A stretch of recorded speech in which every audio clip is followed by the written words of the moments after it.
Hey everybody, welcome. Thank you for joining into my strain review. I would like to start off and show you all the packaging. Today I'm going to be reviewing 818 Headband Diamonds by Culta. The first thing I noticed when I opened up this was that it smells wonderful. Very, very fruity. It's very citrusy as well. I get like a fruity, citrusy smell. Headband has been a long time favorite strain of mine, so that's why I wanted to give it a review. That's why I wanted to, I'm a big believer in watching how something affects somebody, before ingesting it at least. Like, at least, I don't know, at least if you're sensitive or if you're newer, it always helps to get an idea of what you're about to do, what you're about to ingest, how you might feel. But, so I'm going to start off. I'm going to take a dab of this.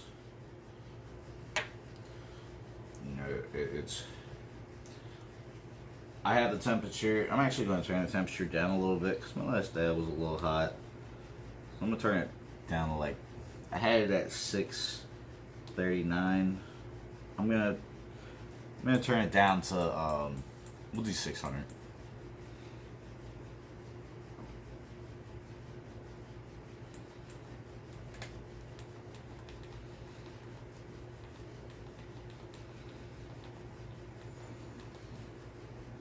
Alright. So as soon as it hits 600, I'm going to go. I would suggest to you guys, if you're a dabber, if you're a heavier dabber, if you're a heavier smoker, and you don't have an e-nail, I'd highly advise you to get one. It's expensive. I'd probably put I guess depending on who you are,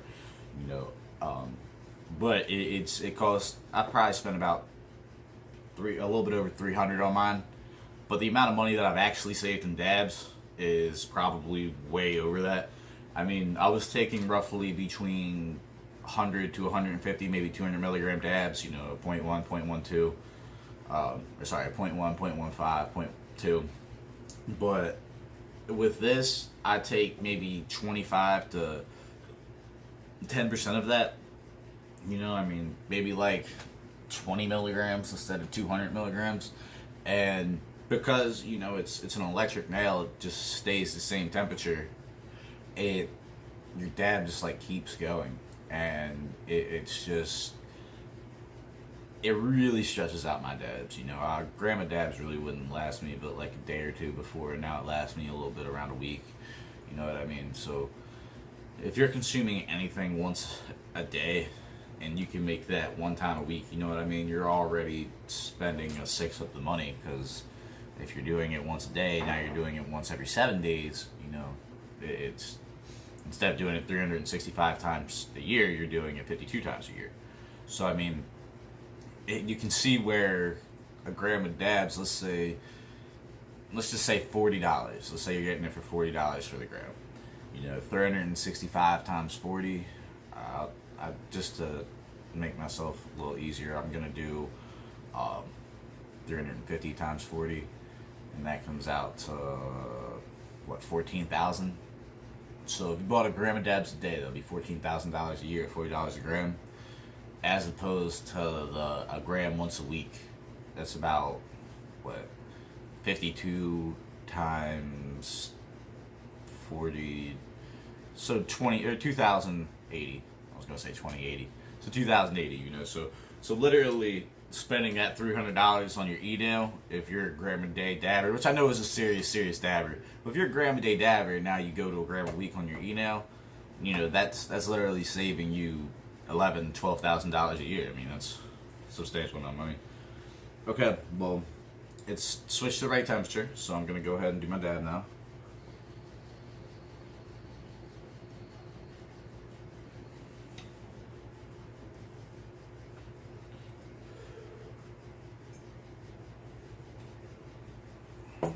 The first thing I noticed is how amazing this strain tastes. As I said, it's always been a personal favorite of mine, but I love doing it first thing in the morning. It's morning time here. It's about 9 a.m. So I because it's very cerebral for me. I feel like I get those creative juices flowing. I feel like I get that energetic buzz. I feel like I get that nice social anxiety relief. But at the same time, it's also I don't know. It's relaxing. I don't get that. As I said, I don't get that anxiety, and it's just a great strain for the morning. It's a great strain for me to start off the day because you don't want to start off the day with anxiety, but at the same time, you don't want to start off the day with like an indica that's gonna just knock you out and make you exhausted at the same time. So I don't know. I would say that this is relatively one of my favorite strains. Headband. I can't say that it is my favorite strain, but it's one of my top 5. I haven't really got to get too much of it. It's really nice to see it. With Culta, it's a little bit of a bittersweet because they were doing grams of diamonds for $55, and then they would do buy one get one half off. So it was 55, and then you get the other one half off, so it's $27.50, so it's $82.50 for 2 grams of diamonds. That was a wonderful deal, but they now decided to do $50 for a half gram of diamonds, and it was, I don't know, it was upsetting to me because I went there and I was like, all right, I got a couple $100 and get like 6 grams of diamonds, and I end up, they're like, nah, it's $50 for a half gram now. Even though I looked on it and said $50 for a gram, but I wasn't gonna. I never try to be a hard person to deal with, so I wasn't gonna look at it and be like, oh, well, it's advertised for $50 here. I just figured I would, and be like, okay. But it's really a slap in the face to me personally when you're a patient and you're going to get your medicine. It's not like this is recreational or it's just business. You know what I mean? Like, I can understand alcohol, but when you're a patient, you're going to get the medicine, what's prescribed to you, what you need, and all of a sudden it's over 100% more expensive. $82.50 was getting me 2 grams of diamonds. Now $100 gets me a gram of diamonds. Like, come on, you guys grow it, you process it, and you sell it.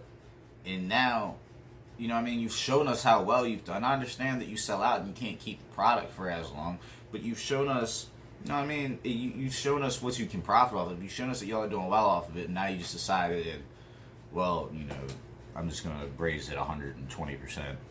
And it'll make it last longer, yeah, and I agree with that, and I appreciate Culta's products. I've always enjoyed them, but it was really, I don't know. I don't consider myself a cheap person. I understand economics, I understand business, but it's like, I don't know. I don't feel like they understand that it's medicine. You go there a lot of the times, and they treat you kind of funny. It's like you go to the counter, and they're like, well, what do you want? I want something to make me feel good. I want something to make me feel better, I don't want, I'm not just here shopping. I'm not just here, like, trying to get my weed. I'm here trying to get what I need, I'm here trying to just, and I don't know, I don't feel like they're understanding to that. I feel like they're looking at it as a business, and they're trying to be quick, and they're trying to get people in and out, and they're trying to sell, they're trying to upsell.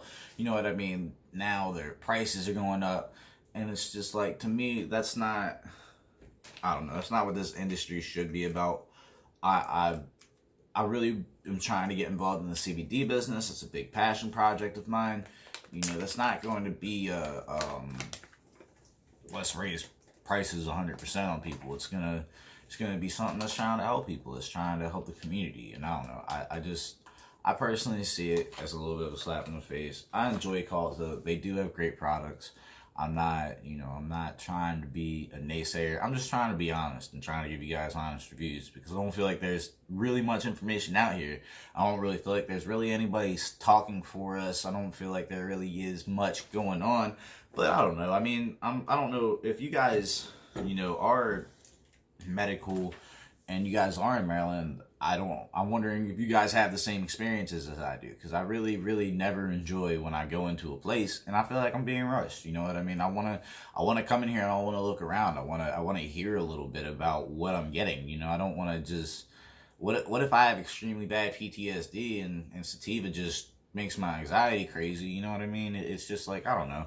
They don't look at you with open, welcoming arms most of the time, being personable. It's more or less just like, They want you to get in and get out. And that's a vibe that I really don't like. I know I've kind of went on that. I know that this is supposed to be a strain review. At 818 Headband does get I would give it a 8.5 out of 10. It's but I just wanted to get that off my chest. I don't know how other people in this community feel about that, but it really always upsets me when, because it's, I could understand recreational, you know what I mean? I don't walk into a liquor store and I'm like, well, tell me all about this bottle here. I don't, you know what I mean? That's not necessarily what I want to do. But when I'm walking into a dispensary to get my medicine, when I have a medical card, I would like some time. I don't want to be treated like a number. I don't want to be treated like a money sign. I want to be treated like a patient. Maybe that's too much to ask. I don't know. Maybe I'm being unrealistic with how this world works around here, how economics work. I have economic projects. Marijuana related things is not economic to me. It's healing. It's helping. It's being there for people that need this help, and they're not getting it, And it's just really disheartening. It's really disencouraging a little bit to walk into a place with such enormous potential to help people and have them treat you like a number. Like, you know what I mean? Like you're just in a fast food line. You need to hurry the fuck up. I don't know. As I said, maybe I'm wrong. I would love to hear what anybody else thinks about this topic. If anybody else has similar experiences, maybe I just do have bad anxiety and I just feel as though that I'm not, maybe I'm seeing things a different way. I don't know. But I would love to hear what everybody else has to say, if anybody else has any opinion on the topic at all. Thank you guys for listening, for watching, for tuning in and all that. I'm going to try and review Savage Purple later tonight, or if not tomorrow. I'm going to start trying to do this a little bit more often. I know that I haven't been here too much, but anybody who's been watching, thank you.